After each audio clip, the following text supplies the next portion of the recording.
Assalamualaikum warahmatullahi wabarakatuh.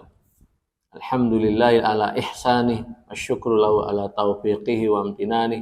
Asyhadu an la ilaha illallah wahdahu la syarika lahu ta'dhiman li sya'nih. Wa asyhadu anna Muhammadan abduhu wa rasuluhu ad-da'i ila ridwani. Sallallahu alaihi wa ala alihi wa ashabihi wa ikhwani wa sallama tasliman katsira. Qala Allah Ta'ala ya ayyuhalladzina amanu taqullaha haqqa tuqatih wa la tamutunna illa wa antum muslimun. Ma ba'd, ma'asyiral muslimin, pemirsa IBTV yang dimuliakan Allah Subhanahu wa taala. Alhamdulillah, kita lanjutkan kisah dari perang Ahzab, di mana di dalam perang Ahzab itu ada beberapa tokoh yang menonjol dari para sahabat radhiyallahu anhum ajmain. Kita tidak mengesampingkan para sahabat yang lain yang tidak termaktub di dalam kisah tersebut. Semuanya para sahabat adalah radhiyallahu anhum ajmain. Allah meridhoi mereka dan mereka adalah penduduk surganya Allah Subhanahu wa taala. Tetapi di dalam kisah ini, di dalam perang Ahzab ini, ada beberapa nama yang memang mempunyai peran penting di dalamnya. Salah satunya adalah sahabat Jabir bin Abdullah radhiyallahu anhuma.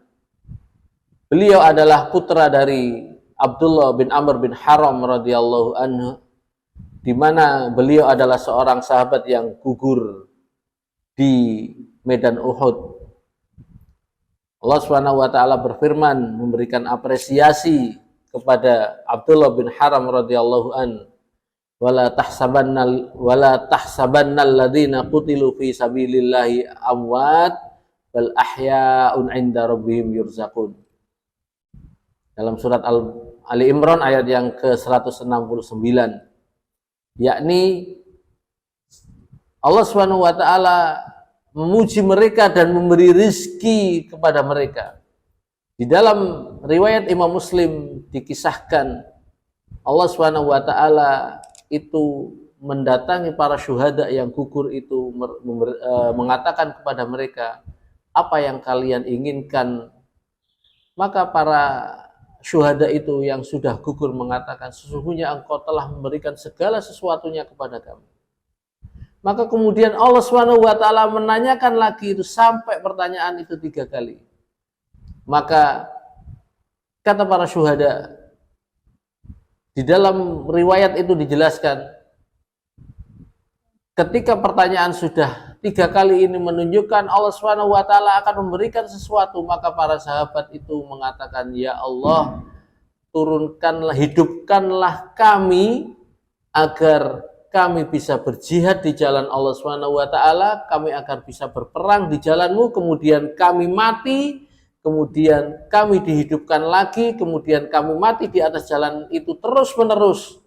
Maka Allah Subhanahu wa taala mengatakan, sesungguhnya ketentuan takdir sudah berlaku. Artinya kalian sudah meninggal, ya sudah meninggal, tidak akan terjadi hal demikian.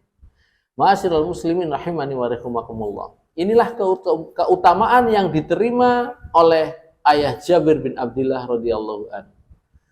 Dan keutamaan sahabat Jabir bin Abdullah radhiyallahu anhu di dalam perang Ahzab ini, tadi saya kisahkan bahwa Nabi sudah membagi para sahabat menjadi 10, 10, 10, 10. Di dalam riwayat dijelaskan bahwa para sahabat yang ada di dalam perang Ahzab itu sekitar 1.400 orang. Maka setiap sahabat itu menggali parit dengan kelompoknya sendiri-sendiri. Nah, saat itu Jabir bin Abdullah radhiyallahu an melihat Rasulullah shallallahu alaihi wasallam itu menggali parit dalam keadaan lapar, sangat lapar sekali. Di dalam riwayat dinyatakan bahwa sahabat saat itu ada beberapa sahabat yang ditanya oleh Nabi Muhammad SAW, mengapa engkau mengganjal perutmu dengan 2 batu kecil? Maka para sahabat tadi mengatakan, ya Rasulullah, sesungguhnya aku ditimpa dalam sangat lapar yang sangat luar biasa. Maka kemudian Nabi Muhammad SAW ini adalah seorang pemimpin yang sangat luar biasa. Beliau tunjukkan ternyata beliau juga mengganjal perutnya itu dengan 3 batu. Ini menunjukkan bahwa Nabi Muhammad SAW keadaannya lebih lapar lagi daripada para murid-muridnya, daripada orang-orang di bawahnya. Dan ini jauh dari kehidupan yang sekarang, bahwa kebanyakan sekarang pemimpin itu kondisinya lebih di atas dari ada orang yang dipimpinnya, orang yang di bawahnya. Nabi Muhammad SAW bukan pemimpin yang seperti itu. Padahal beliau lebih berhak untuk diutamakan. Maka melihat kondisi Rasulullah SAW sangat lapar, maka Jabir bin Abdillah pulang ke rumah sejenak. Beliau sembelih itu kambing kecil miliknya, kalau kita katakan cempe, karena itu milik satu-satunya, dan istrinya disuruh membuat adonan untuk dijadikan pendamping dari kambing yang akan dimasak tadi. Maka setelah selesai, Jabir bin Abdillah radhiyallahu an menuju kepada Rasulullah SAW. Kemudian beliau membisikkan kepada Rasulullah SAW, ya Rasulullah, sesungguhnya aku mengundang panjenengan, aku mengundang engkau untuk makan bersama keluarga kami,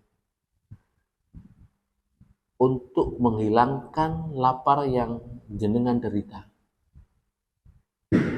Dan jenengan boleh mengajak beberapa orang yang jenengan kehendaki. Maka di luar perkiraan dari sahabat Jabir bin Abdillah radhiyallahu an, Jabir dipegang tangannya, diajak naik ke atas ke tempat yang agak lebih tinggi. Kemudian Nabi Muhammad SAW mengatakan, ya ma'syarul mu'minin, wahai kaum muslimin, wahai kaum mukminin, sesungguhnya saudara kalian ini, Jabir bin Abdillah radhiyallahu an, mengundang kalian untuk makan di rumahnya. Betapa tersentak Jabir bin Abdillah radhiyallahu an. Kalau logika kita, lah wong iki cempe cilik, cempe kecil yang hanya untuk beberapa orang, kok 1.400 orang ini diajak semua. Kemudian Jabir bin Abdillah tapi tetap percaya dan yakin apabila yang mengatakan Rasulullah SAW, pasti akan ada sesuatu di balik itu semua. Pasti akan ada pertolongan dari Allah SWT. Maka Jabir bin Abdillah, Rasulullah SAW mengatakan kepada Jabir, wahai Jabir, kita pergi sekarang ke rumah Anda, dan tetap mereka nanti diatur oleh Nabi Muhammad SAW itu masuknya sebagaimana tim mereka, tim kecil mereka ketika di dalam parit, yakni 10-10-10. Maka kemudian sebelum makanan itu dihidangkan, maka Nabi Muhammad SAW mendoakan kedua makanan tadi, yakni gandum yang sudah diolah oleh istri Jabir radhiyallahu an, dan kambing yang sudah dimasak oleh Jabir radhiyallahu an. Maka Nabi Muhammad SAW berdoa terhadap dua makanan ini supaya keberkahan turun. Maka setelah didoakan oleh Nabi Muhammad SAW, kemudian Nabi Muhammad memerintahkan 10 orang untuk masuk untuk makan makanan yang disediakan oleh Jabir radhiyallahu anhu. Kemudian setelah mereka kenyang, baru mereka keluar, bergilir 10 berikutnya, bergilir 10 berikutnya. Berarti kalau jumlahnya itu 1.400, itu menunjukkan 140 kali putaran. Dan Masya Allah, kambing kecil tadi dan sedikit adonan tepung tadi tidak habis. Dan tetap ada sampai keluarga Jabir radhiyallahu an dan orang-orang yang ikut membersamai, perempuan-perempuan yang ikut membersamai, ikut merasakan dari apa yang disediakan oleh Jabir radhiyallahu an. Ma'asyiral muslimin rahimani wa rahimakumullah. Kita bisa bayangkan betapa besar jariah yang diterima oleh Jabir bin Abdillah radhiyallahu an. Kondisinya dalam keadaan berjihad, beliau mencukupi kebutuhan makanannya. Beliau berinisiatif untuk memberikan kebutuhan, dan itu adalah kebutuhan yang paling urgent, paling penting, yakni apa?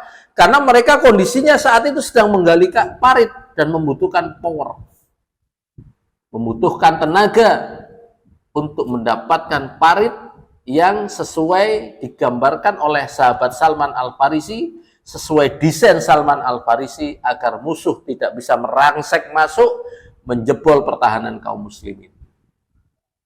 Dan Masya Allah, Jabir bin Abdillah memulai itu dengan sedikit dari rizki yang dia punyai, dan dengan doa Rasulullah SAW, makanan itu bisa menjadi berkah dan bisa mencukupi 1.400 orang yang saat itu bekerja menggali parit.